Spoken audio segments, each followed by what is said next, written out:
एक लड़की है यहाँ रायबरेली से आई, हम कई दिनों से देख रहे हैं। तो वो अपने को शमशान मसानी बताती है। बताएगा भेजा तो गया है हमको मारने के लिए, हमारा वध करने के लिए। लड़की की तरफ हमारी निगाह अगर सही चले, इस लड़की की हम पूजा करा सकते हैं। कहीं रहे दुनिया में लड़की की पूजा करा सकते हैं। इस समय वो सत्य के आधार पर आ चुकी है। आई थी हमें मारने के लिए, लेकिन सत्य ने सत्य पर टिका लिया, मौजूद है। दूसरे आप समझ सकते हैं, जहां आदिवासियों की बात होती है, आदिवासियों ने कितनी मदद की, अपने मरने को तैयार हो गए, सेना बना ली। वही लकड़ी डंडा रहे होंगे जिन्हें आप बानर सेना कहते हैं, वो आदिवासी थे, मदद की, क्रांति घटी। तो आप देखें, हनुमान जी ने जाके अपने पैर अड़ा दिया लंका में, अंगद ने पैर लगा दिया, नन्नील ने, सबने। दूसरे के तक मरने की क्या जरूरत है? ऐसा अंगद ने किया, हनुमान ने किया, नन्नील ने किया, पूरे आदिवासियों ने किया, युद्ध किया जाता है। अगर ऐसा आदिवासी न करते तो राम के साथ आदिवासियों का नाम कभी अमर नहीं होता। तो श्रीमान जी, हम आप जानते हैं अगली सांस का भरोसा नहीं, किस समय क्या होगा कोई नहीं जानता। तो संसार के तौर पे देखें, समझो, राजनीति करना एक बात है और सियासत करना दूसरी बात है।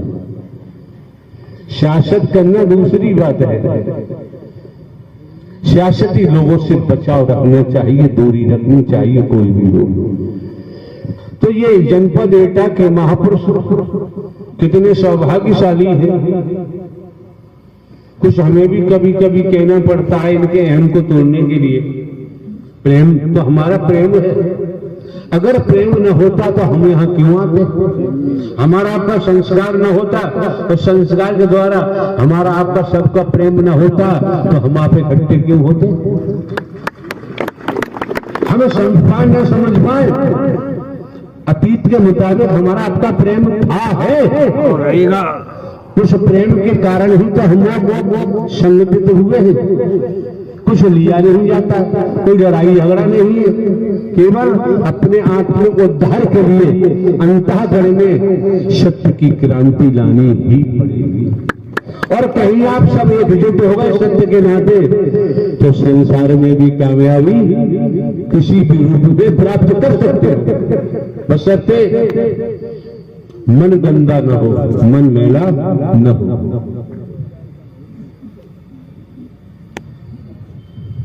संत मत भी कहता है कि माया मरी में मन मरे, मर मर जात शरीर, आशा तृष्णा ना मरी कहे गए दास कभी। और आप लोगों का समय बर्बाद ना हो तो बताओ, हम समापन करें।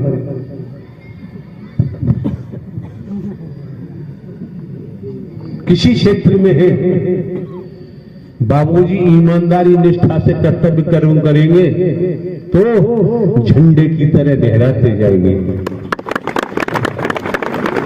और अपराध करेंगे, एक दूसरे को गिराने का प्रयास करेंगे तो श्रीमान जी सोच सकते हैं अंडुआ की तरह मिट्टी में मिलते जाएंगे। क्या कारण है? मीरा जी का भी नाम अमर है, भक्त प्रहलाद का भी नाम अमर है, ध्रुव का भी नाम अमर है। क्या कारण है? भक्त रैदास का भी नाम अमर है। किस किस का नाम लोगे? आत्म कल्याण के लिए राजा भर्तरी, जिनका राज्य कश्मीर से लेकर कन्याकुमारी तक का इतिहास बताता है। रानियों में कोई सार नहीं निकला, राजकुमारों में कोई सार नहीं निकला, राजकुमारियों में कोई सार नहीं निकला, राजपद में कोई सार नहीं निकला। सबका परित्याग कर गोरखनाथ जी के चरणों में पहुंचे। गोरखनाथ जी ने भी कहा होगा, हे भरतरी, तेरा राज्य कश्मीर से लेकर कन्याकुमारी तक है, जाए यहाँ से। जवाब दिया, भगवान अब जो कुछ है आपके चरणों में है। तो यार कोई तो कारण रहा होगा। राजपाट हमारे पास, आपके पास, सबके पास राज्य है। कश्मीर से लेके कन्याकुमारी तक तो नहीं, राज्य है। मोह का राज्य है, ममता का राज्य है, लोभ का राज्य है, अहंकार का राज्य है, वर्गवाद का है, मैं मेरी अपने पराये का है। ये तो छूटेगा, मरेंगे, छूटेगा। इससे पहले ही सत्य की खुराक लेना शुरू कर दे, सत्य की खुराक लेना शुरू कर दे तो जैसे मच्छर खा लेता है, काट लेता है, तो मलेरिया पैदा हो जाता है। अब मलेरिया को भगाना है तो टीबी की दवा लेनी पड़ेगी, लेनी पड़ेगी। अरे टीबी की दवा लेनी पड़ेगी, लेनी पड़ेगी। मलेरिया को दूर भगाना है तो मलेरिया की दवा लेनी पड़ेगी। और दुनिया की बीमारी की दवा लो तो श्रीमान जी मलेरिया दूर होने वाला नहीं। जैसे जैसे मलेरिया की दवा लोगे, मलेरिया कम होता जाएगा। आपके मुंह का स्वाद बिगड़ गया, और जैसे जैसे मलेरिया दूर होता जाएगा, वैसे वैसे मुंह का स्वाद आता जाएगा। स्पष्ट है। तो घर परिवार में रहते, खेती बाड़ी, नौकरी, व्यापार करते हैं, सत्य की क्रांति आने दो। आपका जीवन बदलेगा, आपकी दुनिया बदलेगी, और जीते जी एहसास करोगे, महसूस करोगे और देखोगे कि मेरा आत्म कल्याण हो गया, अब मुझे जन्म मरने की जरूरत नहीं। नारायण साकार की संपूर्ण ब्रह्मांड सदा सदा के लिए जय जयकार हो। आप लोग चाहें तो उस लड़की को बात दी जाए, हाथ उठाओ। कहाँ बरेली, बोराय बरेली, बरेली राय।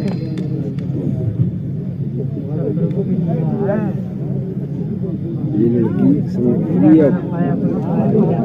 चाहते हैं एक पल का सत्य का साथ मिल जाए, एक पल में ही बारे किनारे हो जाते हैं।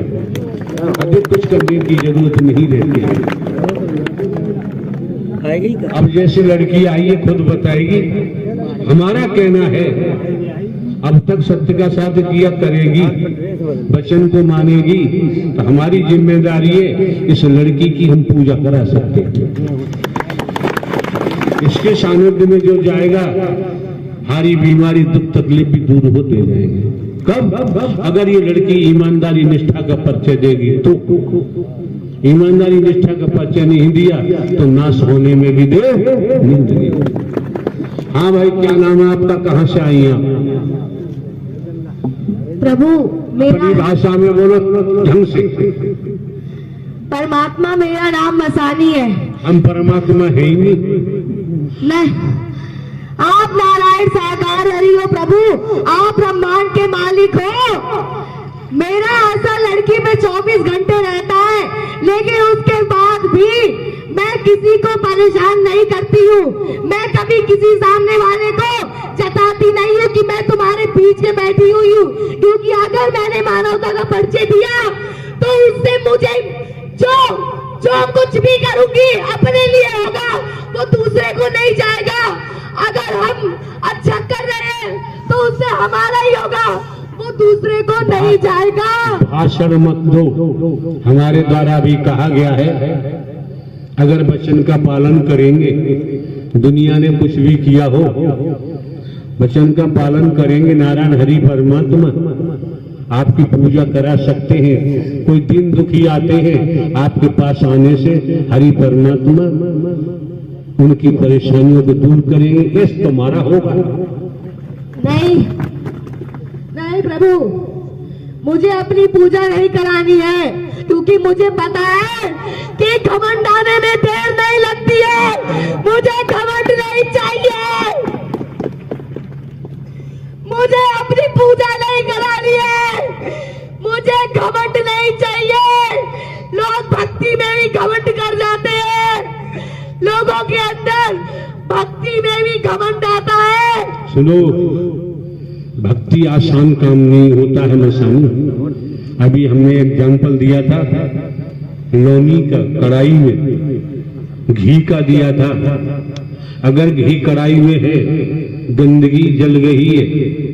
अगर घी कढ़ाई में है और अग्नि नीचे से जलती रहेगी तो सोच लीजिए घी से भी भाप बनेगी, सुगंधित भाप बनेगी और कढ़ाई का घी जल जाएगा, उसमें शेष नहीं बचेगा।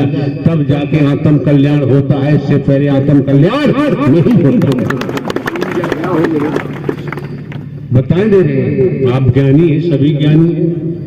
रज तम सत, रजोगुण तमोगुण सतोगुण, ब्रह्मांड में त्रिगुणी माया है, सभी त्रिगुणी माया के वशीभूत है। इस त्रिगुणी माया से अगर हमें निजात को दे सकता है, हमें बचा सकता है, तो नारायण साकार हरि परमात्मा दूसरे में कोई ब्रह्मांड में ताकत नहीं है। ऐसा पांच कर्मेंद्रिय, पांच ज्ञानेंद्रिय, तो सीधी सी बात है। पांच कर्मेंद्रियों का क्या काम है? आंखें क्या देखती? अश्लीलता देखेंगी आंखें तो पूरी बॉडी में अश्लीलता आ जाएगी। आंखें जो देखती है बेसी पांचों कर्मेंद्रियां लग जाती हैं। कहने का भाव, कहने का तात्पर्य यही है, आपको इशारा कर दिया आप मसानी हैं, लेकिन आप मसानी बनी कैसे? आपका मसानी में प्रवेश कैसे हुआ? राक्षसी कर्म करने से। प्रभु हम तो बहुत पाप किए थे, मेरी पाप की कोई सीमा नहीं थी। इतने गंदे कर्म 24 घंटे हर समय मैंने अपने मानव तन में गंदे कर्म किए थे, राक्षसी कार्य किए थे, वैश्या के कार्य किए थे। मैंने कोई अच्छे कर्म नहीं किए थे। मैंने अपने मानव तन में कभी हरि भजन, कभी हरि भक्ति कुछ नहीं किया था, और छल कपट जलन ईर्ष्या सब मेरे अंदर कूट कूट के भरा हुआ था। मैं किसी को अपने आगे अच्छा पहनते, अच्छा बोलते, अच्छा करते देख नहीं पाती थी। मैं अच्छे का खून भी कर देती थी अपने मानव तन में, लेकिन आज अच्छा हुआ। सीधी सी बात है, परिभाषित किया जाता है तो संपूर्ण रूप से परिभाषित करना चाहिए, कण नहीं छोड़ना चाहिए। कितने वर्ष हो गए आपको इस मसानी रूप में? 50 लाख वर्ष हो गए परमात्मा। और इस लड़की के तन को आपने क्यों जकड़ रखा? लड़की का तन तो मैंने अपने फायदे के लिए जकड़ रखा है, अपने लोभ के लिए, क्योंकि लड़की का तन मिला है तभी खाने पीने को मिल रहा है, और लड़की का तन नहीं मिलेगा तो कुछ खाने पीने को मुझे नहीं मिलेगा। इस लड़की के तन में जो आत्मा है उसका क्या दोष है? उसने क्या अपराध किया है जो आपने इसके शरीर को जकड़ रखा? पूर्व में प्रभु जब मैं वैश्या के कार्य करती थी तब ये लड़की मेरे पास आई थी, और इस लड़की ने मुझसे कहा था कि मैं एक तपस्वी, एक गुरु की तपस्या भंग कराना चाहती हूँ। तो मैंने कहा मैं तो ये काम, मेरा ये धंधा है, मुझे कोई दिक्कत नहीं है, हमारी इसकी लेन देन हुई पैसे की। और उसके बाद मैंने एक गुरु की तपस्या को भंग किया, और उसी वक्त उस गुरु ने इस लड़की को श्राप दे दिया कि जाओ, जब तुम नारायण का भजन करोगे तो तुम्हें लाभ नहीं मिलेगा। जो गंदगी आज तुमने मेरे बीच में डालने की कोशिश की है